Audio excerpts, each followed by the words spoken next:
बना भी ना पाए। इसलिए इस रामायण जैसे 2 पार्ट्स में आने वाली इस फिल्म पर डिटेल वे में बात करेंगे और इतना कुछ बताएंगे जो आपको शायद ही अभी तक किसी और ने बताया होगा। जैसे कि आपको पता है कि मेकर्स को रामायण फिल्म का टाइटल पहले रामायण की जगह गॉड पावर मजबूरी में रखना पड़ा था और इस फिल्म में रणबीर कपूर श्री राम के रोल के लिए फर्स्ट चॉइस थे ही नहीं और ना ही यश रावण के रोल के लिए फर्स्ट चॉइस थे। इवन साई पल्लवी से पहले भी माता सीता के रोल के लिए बॉलीवुड की 2 ए लिस्ट एक्ट्रेसेस को रिजेक्ट करना पड़ा था। तो कैसे नीतीश तिवारी और नमित मल्होत्रा ने इस प्रोजेक्ट को स्टार्ट किया और इस प्रोजेक्ट को स्टार्ट करने के बाद वो कौन से चैलेंजेस आए जिसके बाद लगा कि भैया ये फिल्म तो अब नहीं बन पाएगी। और सबसे बड़ी बात कि क्यों ये फिल्म इंडियन सिनेमा के फ्यूचर को चेंज करने की ताकत रखती है। इसके अलावा इस फिल्म के स्टार कास्ट को क्यों इंडिया की ऑडियंस ही हेट कर रही है और क्यों लोग आज भी रणबीर कपूर को निकलवा के रामचरण को श्री राम के रोल में देखना चाहते हैं। और रामायण के मेकर्स ने अधिपुरुष के मेकर्स से ऐसा क्या अलग किया है कि ये फिल्म अधिपुरुष की तरह सिनेमा पे एक दाग ना होके इंडियन सिनेमा के लिए एक बहुत बड़ा ख्वाब पूरा करने जा रही है। एंड मोस्ट इंपॉर्टेंट, वो हॉलीवुड के कौन से बड़े नाम है जो इस फिल्म पर काम कर रहे हैं। और अगर रामायण फिल्म अच्छी बनती है तो कैसे ये हॉलीवुड मूवीज को भी बॉक्स ऑफिस पर बीट कर सकती है। आइए सारी चीजों पर डिटेल में बात करते हैं। तो लगाते हैं हेटर्स पे विराम और करते हैं वीडियो स्टार्ट लेके श्री राम का नाम।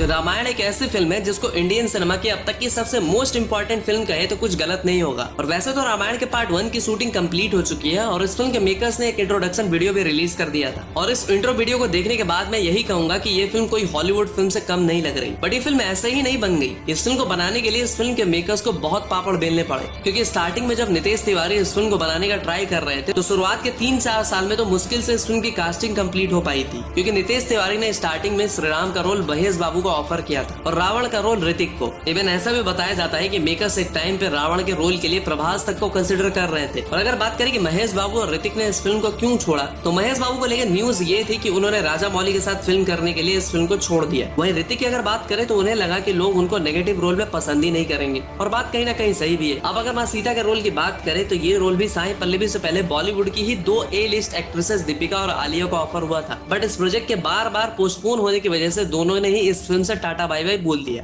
और जब सब फिल्म को छोड़कर निकल रहे थे तो रामायण फिल्म के प्रोड्यूसर्स यानी कि नामित मल्होत्रा, अल्लू अरविंद, मधु मंटेना, इनमें से भी अल्लू अरविंद और मधु मंटेना को इस प्रोजेक्ट पे डाउट होने लगा था और शायद कहीं ना कहीं हरी पत्ती की भी कमी हो गई थी, तो उन्होंने भी ये प्रोजेक्ट छोड़ दी। उसके बाद नामित मल्होत्रा और नीतीश तिवारी किसी तरह इस प्रोजेक्ट को आगे बढ़ाते हैं और भगवान राम के रोल में रणबीर कपूर को कास्ट करते हैं और किसी तरह यश को भी रावण के रोल प्ले करने के लिए कन्विंस कर लिया जाता है। और यश का नामित मल्होत्रा और नीतीश तिवारी का विजन इतना सही लगता है कि वो अपनी जेब से पैसे लगाने को भी तैयार हो जाते हैं और प्रोड्यूसर भी बन जाते हैं। और इसी दौरान सीता माता के रोल के लिए काफी ऑडिशंस लिए जाते हैं और श्रीनिधि शेट्टी का भी ऑडिशन लिया जाता है, बट अनफॉर्चुनेटली उन्हें यह रोल नहीं मिल पाता और फाइनली साई पल्लवी को इस रोल के लिए सेलेक्ट कर लिया जाता है। अब अगर राम, सीता और रावण के रोल के अलावा बाकी मेजर कैरेक्टर्स की बात करें तो हमारे पवन पुत्र हनुमान जी के रोल में सनी देओल को कास्ट किया जाता है। इसके अलावा रवि दुबे को लक्ष्मण के लिए कास्ट किया जाता है, कुणाल कपूर को इंद्रदेव, रकुलप्रीत सिंह को शूर्पणखा के लिए, लारा दत्ता को कैकेयी के लिए, विजय सेतुपति को विभीषण और राजा दशरथ का रोल हमारे रामानंद सागर के रामायण के श्री राम यानी कि अरुण गोविल जी को लिया जाता है। और इतने बड़े स्टार कास्ट को, इतने सारे स्टार्स को एक ही फिल्म के लिए एक ही साथ लाने में मेकर्स के पसीने छूट जाते हैं, बट फिर भी किसी तरह उन्होंने इस फिल्म की कास्टिंग कंप्लीट करी होती है। और फिर मुश्किल से जब इस फिल्म की शूटिंग स्टार्ट होती है तो रामायण के फॉर्मर प्रोड्यूसर्स, मेरा मतलब मधु मंटेना और अल्लू अरविंद ने रामायण के मेकर्स पे रामायण के टाइटल को लेकर कॉपीराइट का केस ठोक दिया होता है, जिसकी वजह से रामायण का टाइटल बदलकर कुछ टाइम तक गॉड पावर रखना पड़ता है। लेकिन नामित मल्होत्रा साहब बाद में इस मैटर को किसी तरह से सॉल्व कर लेते हैं और मूवी का टाइटल गॉड पावर की जगह वापस से रामायण ही रखा जाता है। उसके बाद सब सही जा रहा होता है, मूवी की हाइप भी तगड़ी होती है। फिर रामायण के मेकर्स रिलीज करते हैं एक इंट्रोडक्शन वीडियो जिसमें रणबीर कपूर की कास्टिंग को लेके बवाल हो जाता है। एक सेक्शन ऑफ ऑडियंस को Ranbir as a Ram perfect लग रहे थे, तो वहीं एक सेक्शन को ऑडियंस में रणबीर को लेके हेट भी था। बट यहाँ पे इंटरेस्टिंग चीज ये है कि जब अधिपुरुष अनाउंस हुई थी तब उस फिल्म की कास्टिंग भी परफेक्ट नहीं थी, बट स्टिल उस फिल्म को कोई हेट नहीं मिला था। लेकिन जहाँ रामायण फिल्म की कास्टिंग ऑलमोस्ट परफेक्ट है, फिर भी उस फिल्म को इतना क्रिटिसिज्म झेलना पड़ा है और लोग इस फिल्म की कास्टिंग चेंज करवाना चाहते हैं। मोस्ट इंपोर्टेंट, लोग रामचरण को रणबीर से रिप्लेस करना चाहते हैं। लेकिन क्या अगर रामचरण को श्री राम का रोल मिलता तो क्या वो रणबीर से बेटर कर पाते? इन सारी चीजों के बारे में हम अगले पॉइंट में बात करेंगे। बट रणबीर को लेकर गुस्सा ऑडियंस में किस बात को लेकर है वो तो आपको पता ही होगा।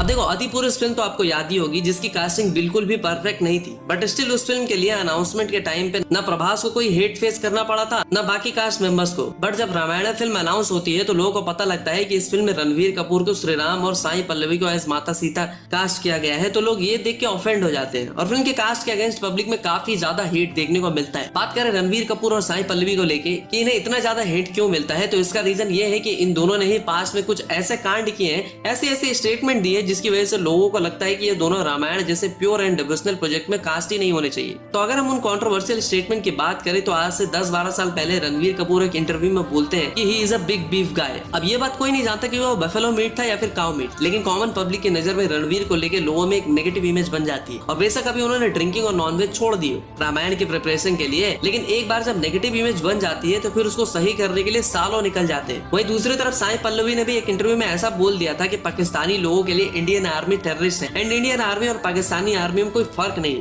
जिसके बाद होना क्या था, लोगों ने साई पल्लवी को भी लपेटे में लिया और सोशल मीडिया पे मस्त होया। तो इन सब बातों से आपको समझ में आ गया होगा कि क्यों एक सेक्शन ऑफ ऑडियंस रणवीर और साई पल्लवी के रामायण फिल्म में होने से नाखुश है, और वही लोग चाहते हैं कि इस फिल्म से रणवीर कपूर और साई पल्लवी को निकाल दिया जाए। इवन कुछ लोग तो रणवीर कपूर को फिल्म से निकलवा के रामचरण को श्रीराम का रोल प्ले करते हुए देखना चाहते हैं, क्योंकि लोगों ने रामचरण को RRR में श्रीराम के गेटअप में देखा था। इसी की वजह से लोगों को लगता है कि रामचरण श्रीराम के रोल के लिए सबसे परफेक्ट चॉइस है। और अगर इस चीज पे मैं अपना पर्सनल ओपिनियन दूं तो देखो Ramcharan is a brilliant actor, उन्हें पोटेंशियल है भगवान राम के रोल को पुल अप करने के लिए, लेकिन रणवीर कपूर भी उतने ही तगड़े एक्टर हैं जितने रामचरण है, और उनमें भी पोटेंशियल है भगवान राम के रोल को पुल अप करने की। बाकी अगर हम ये पता लगाने का ट्राई करें कि दोनों में से भगवान राम का रोल बेटर कौन प्ले कर सकता है, तो इसका जवाब तो रामायण फिल्म के रिलीज होने के बाद